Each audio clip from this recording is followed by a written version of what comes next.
शहर के बाहरी इलाके में बसा काल्वन कई वर्षों से रहस्य और डर की कहानियों का केंद्र बना हुआ था। कोई कहता था कि वहां जाने वालों को अजीब सी आवाजें सुनाई देती हैं। कुछ लोग बताते थे कि जंगल में खो जाने वाले लोगों की परछाइयां अब भी वहां भटकती हैं। लेकिन सच क्या था, ये कोई नहीं जानता था। अजय एक 28 वर्षीय युवा, साहसी और जिज्ञासु स्वभाव का था। वो ऐसी कहानियों पर कभी यकीन नहीं करता था। उसे हर चीज के पीछे छिपे सच का पता लगाने की आदत थी। उसके दोस्तों ने कई बार काल्वन के बारे में बातें की थी, लेकिन वे इसे सिर्फ डरावनी कहानियां मानते थे। एक दिन अजय ने ठान लिया कि वो इस जंगल के रहस्य का पता लगाएगा। उसके दोस्तों ने उसे रोकने की कोशिश की। रिया, जो उसकी सबसे करीबी दोस्त थी, ने कहा, अजय, ये जंगल तुम्हारे लिए नहीं है। मैंने सुना है कि जो लोग वहां गए वे या तो पागल होकर लौटे या फिर कभी नहीं लौटे। अजय हंसा और बोला, रिया, ये सब सिर्फ अफवाहें। अगर मैं वहां नहीं गया तो सच्चाई कैसे पता चलेगी? अगली सुबह अजय अपने बैग में जरूरी सामान भरकर बाइक से निकल पड़ा। रास्ता शुरू में सामान्य था, लेकिन जैसे जैसे वो जंगल के करीब पहुंचा, सड़क सुनसान होती गई। आसमान में बादल छा गए थे और एक अजीब सी ठंडक ने उसे घेर लिया। काल्वन का मुख्य द्वार बहुत पुराना और टूटा हुआ था। गेट के पास एक बोर्ड लगा था जिस पर लिखा था, सावधान, अंदर जाना मना है। अजय मुस्कुराया और बड़बड़ाया, ये चेतावनी तो जैसे मुझे अंदर आने का न्योता दे रही है। उसने अपनी बाइक गेट के पास खड़ी की और अंदर चला गया। जंगल के अंदर का माहौल बहुत अलग था। घने पेड़ों के कारण सूरज की रोशनी भी मुश्किल से पहुंच रही थी। हर तरफ अजीब सी खामोशी थी, जो कभी कभी पत्तों की सरसराहट और अज्ञात पक्षियों की आवाजों से टूटती थी। रास्ते में उसे टूटे फूटे झोपड़े, जंग खाए लोहे के औजार और जगह जगह बिखरे कपड़े दिखाई दिए। कुछ देर चलने के बाद अजय को एक पुरानी खंडहर हवेली दिखाई दी। हवेली का गेट टूटा हुआ था और उसके ऊपर बड़े अक्षरों में राय हवेली लिखा था। यह हवेली काल्वन की सबसे डरावनी कहानियों का केंद्र थी। हवेली के चारों ओर ऊंचे ऊंचे पेड़ थे, जिनकी टहनियां जैसे हवेली को जकड़ने की कोशिश कर रही थी। अजय ने गहरी सांस ली और गेट को धक्का देकर अंदर चला गया।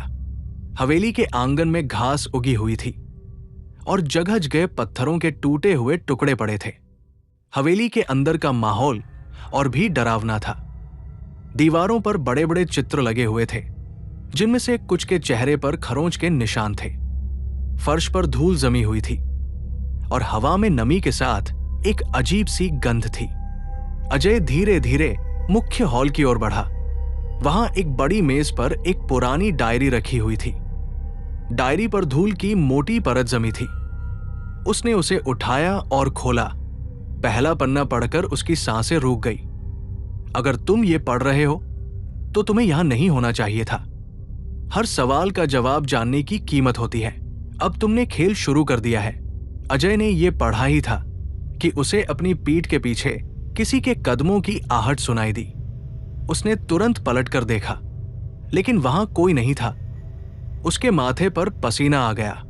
उसने सोचा, शायद ये मेरा भ्रम है। डायरी के अगले पन्नों में लिखा था कि राय हवेली के मालिक राजवीर राय अपने समय में बहुत प्रभावशाली व्यक्ति थे, लेकिन एक रात उनके परिवार के सभी सदस्य गायब हो गए। कोई नहीं जान पाया कि उनके साथ क्या हुआ। लोगों ने अनुमान लगाया कि यह किसी श्राप का नतीजा था। डायरी पढ़ते पढ़ते अजय को ऐसा महसूस हुआ जैसे दीवारों पर लगे चित्रों के चेहरे उसकी ओर देख रहे हों। अचानक एक जोरदार आवाज से वो चौंक गया। उसने देखा कि एक दरवाजा अपने आप खुल गया। वो हिम्मत जुटाकर उस दरवाजे के पास गया। अंदर अंधेरा था। उसने अपने फोन की टॉर्च चालू की और कमरे में कदम रखा। कमरा बहुत बड़ा था और उसकी दीवारों पर अजीब अजीब निशान थे। कमरे के कोने में एक पुराना बक्सा रखा था। अजय ने बक्सा खोला। उसमें एक पुरानी घड़ी, कुछ तस्वीरें और एक खून से सना हुआ चाकू रखा था। वो ये सब देख ही रहा था कि अचानक उसे ऐसा लगा जैसे किसी ने उसके कंधे पर हाथ रखा हो। अजय ने तेजी से पलटकर देखा, लेकिन वहां कोई नहीं था। उसकी सांसें तेज हो गई। उसने खुद को संभाला और सोचा, शायद ये मेरी कल्पना है, मुझे अपना ध्यान भटकने नहीं देना चाहिए। उसने बक्से में रखी चीजों को ध्यान से देखना शुरू किया। वहां एक पुरानी तस्वीर थी जिसमें राय परिवार के सभी सदस्य मुस्कुरा रहे थे। तस्वीर के पीछे लिखा था 30 जून 1985 अंतिम खुशी। तारीख पढ़कर अजय चौंक गया। ये वही तारीख थी जिस दिन राय परिवार के गायब होने की घटना हुई थी। उसने खून से सने चाकू को उठाया और गौर से देखा। उस पर कुछ अजीब चिन्ह बने हुए थे। वे चिन्ह साधारण नहीं लग रहे थे। तभी कमरे के बाहर किसी के दौड़ने की आवाज सुनाई दी।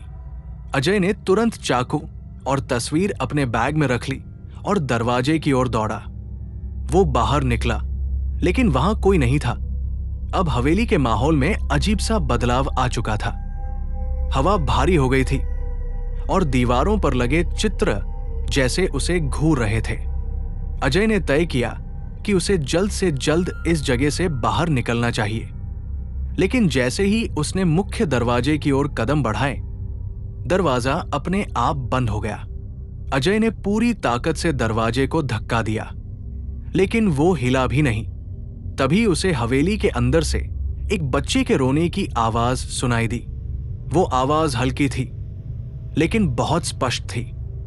अजय ने अपने डर को दबाया और आवाज का पीछा करना शुरू किया। वो एक लंबे अंधेरे गलियारे में पहुंचा।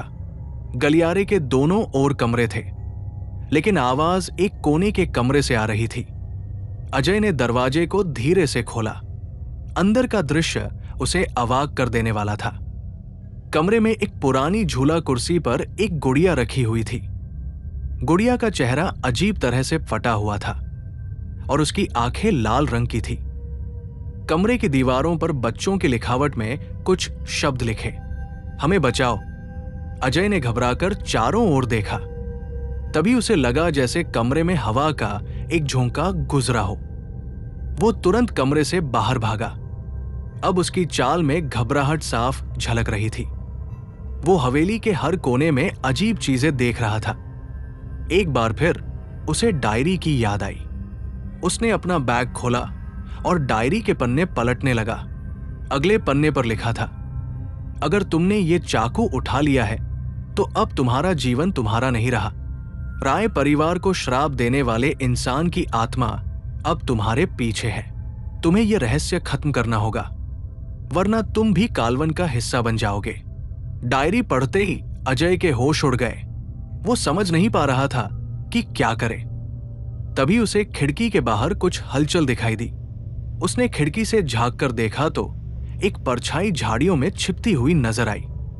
अजय ने तुरंत खिड़की के पास रखा एक लोहे का रॉड उठाया और बाहर की ओर भागा। वो परछाई का पीछा करने लगा। परछाई उसे हवेली के पीछे एक पुरानी गुफा की ओर ले गई। गुफा के मुहाने पर किसी ने लाल रंग से लिखा था, यहां से आगे केवल मौत है।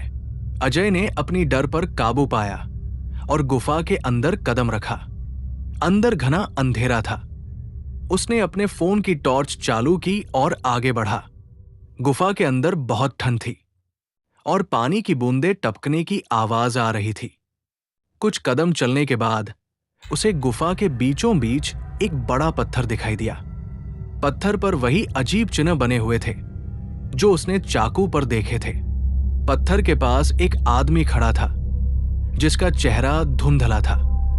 अजय ने डरते हुए पूछा, तुम कौन हो? आदमी ने बिना उसकी तरफ देखे कहा, तुमने चाकू उठा लिया है। इसका मतलब है कि तुम्हें राय परिवार को न्याय दिलाना होगा। अजय चौंक गया। ये सब क्या है? राय परिवार को क्या हुआ था?